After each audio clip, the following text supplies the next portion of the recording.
হ্যাঁ, তুমি থাম্বনেলে ঠিকই দেখেছো।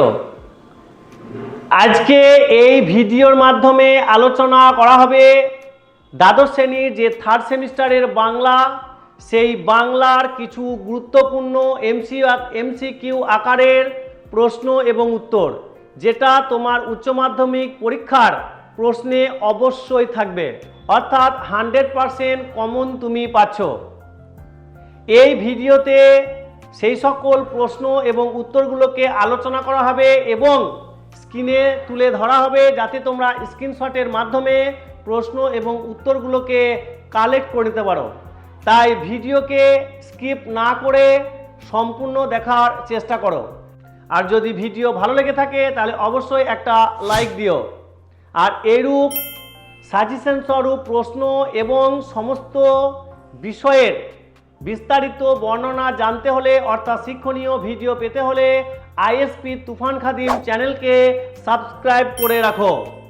তাহলে চলো আমরা সেই সমস্ত গুরুত্বপূর্ণ সাজেশন স্বরূপ সেই প্রশ্ন এবং উত্তরগুলোকে জেনে নেব এবং তোমরা তোমাদের মোবাইলে স্ক্রিনশটের মাধ্যমে এই প্রশ্ন এবং উত্তরগুলোকে সংগ্রহ করে নেবে।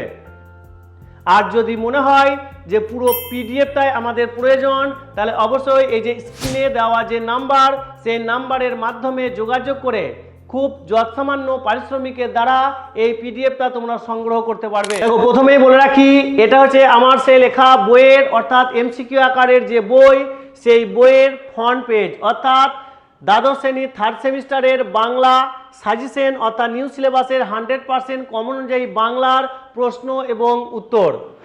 আমাদের সিলেবাসের প্রথমেই যে ছোট গল্প আছে, সেই ছোট গল্পের নাম হচ্ছে আদরিণী। আর এই আদরিণী গল্পের লেখক হচ্ছেন প্রভাত কুমার মুখোপাধ্যায়। এই আদরিণী গল্পের যদি তোমরা পুরো সম্পূর্ণ ভিডিও দেখতে চাও, লাইন তুলে তুলে তার ব্যাখ্যা জানতে চাও, তাহলে অবশ্যই এই প্লে লিস্টে গিয়ে প্রত্যেকটা ভিডিও তোমরা দেখতে পারবে এবং আদরিণী গল্পকে সহজ সরল ভাষায় জানতে পারবে।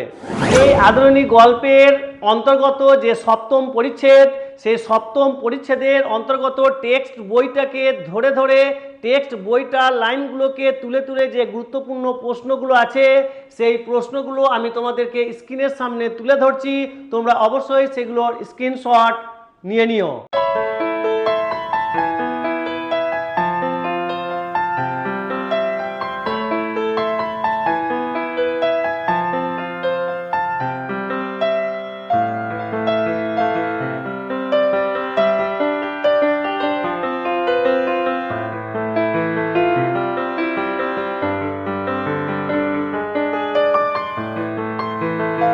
এরপরে আমাদের সিলেবাসে থাকছে কবিতা, অর্থাৎ ছোট গল্প আদরিণীর পরেই থাকছে আমাদের কবিতা। কবিতার নাম হচ্ছে ধর্ম, লেখক হচ্ছেন শ্রীজাত, বা উৎস হচ্ছে ফেসবুক বা গল্পগুচ্ছ আমরা বলতে পারি, অন্ধকার লেখকগুচ্ছ আমরা বলতে পারি।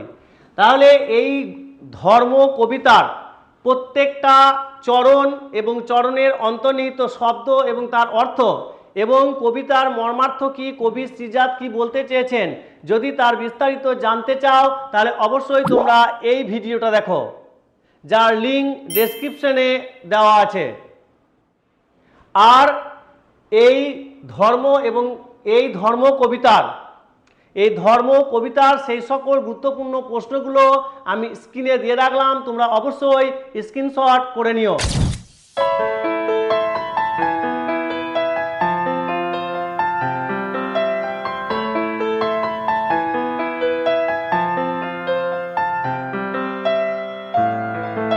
আমাদের সিলেবাসে এর পরের যে দ্বিতীয় কবিতা থাকছে, সেই কবিতার নাম হলো দিগ্বিজয়ের রূপকথা, লেখক হচ্ছেন নবীনেতা দেবসেন, যেটা উত্তর হচ্ছে শ্রেষ্ঠ কবিতা গ্রন্থের তৃতীয় অংশ।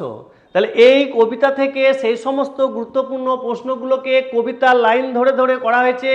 তাই প্রশ্ন এবং উত্তরগুলো স্ক্রিনে দেওয়া হলো, তোমরা স্ক্রিনশট করে নাও।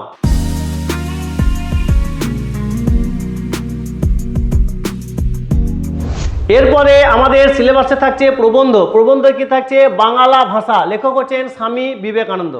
এই বাংলা ভাষা অর্থাৎ স্বামী বিবেকানন্দের লেখা বাংলা ভাষার অন্তর্গত সেই সকল গুরুত্বপূর্ণ প্রশ্নগুলোকে সুন্দরভাবে সাজিয়ে রাখা হয়েছে।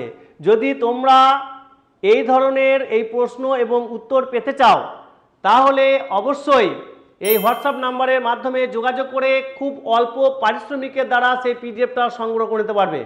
এই যে প্রবন্ধ, এই প্রবন্ধের প্রশ্ন এবং উত্তরগুলো দিচ্ছি, তোমরা স্ক্রিনশট করে নাও।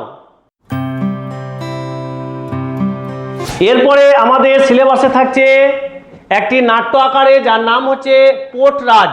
পোর্টরাজের লেখক হচ্ছেন শঙ্কররাও খরাত, অনুবাদক করেছেন সুনন্দন চক্রবর্তী, উৎস হচ্ছে বড়াবালু তেদার।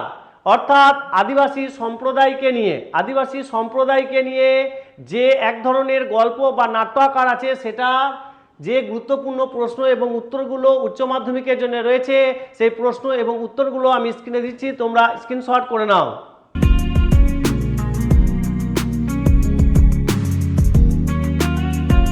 কবিতা, এই কবিতা দেখো, কবিতা ভারতীয় হতে পারে এবং পাশ্চাত্য হতে পারে। এটা কিন্তু ভারতীয় কবিতা নয়, এটা হচ্ছে একটা পাশ্চাত্য কবিতা, যার অনুবাদক হচ্ছেন শক্তি চট্টোপাধ্যায়। কবিতার নাম হচ্ছে তার সঙ্গে, লেখক হচ্ছেন পাবলো নেরুদা। এই যে তার সঙ্গে কবিতার সেই সকল গুরুত্বপূর্ণ প্রশ্নগুলো এর আগের মতোই আমি স্ক্রিনে দিয়ে দিচ্ছি, তোমরা সেগুলির স্ক্রিনশট নিয়ে নাও। এই গল্প, কবিতা, নাটক, প্রবন্ধ ছাড়াও আমাদের সিলেবাসে থাকছে ভাষাতত্ত্ব এবং সাহিত্যের ইতিহাস। এই রকম দর্শন, ইতিহাস এবং সংস্কৃতের প্রশ্ন উত্তর পেতে, অর্থাৎ সাজেশন স্বরূপ ফাইনাল পরীক্ষার প্রশ্ন উত্তর পেতে তার ভিডিও এবং লিঙ্ক ডেসক্রিপশনে দেওয়া আছে। সেখান থেকে তোমরা ভিডিওর মাধ্যমে এইভাবে স্ক্রিনশট করেও নিতে পারো, অথবা পিডিএফগুলো তোমরা সংগ্রহ করতে পারো। আবার দেখা হবে পরের ভিডিওতে।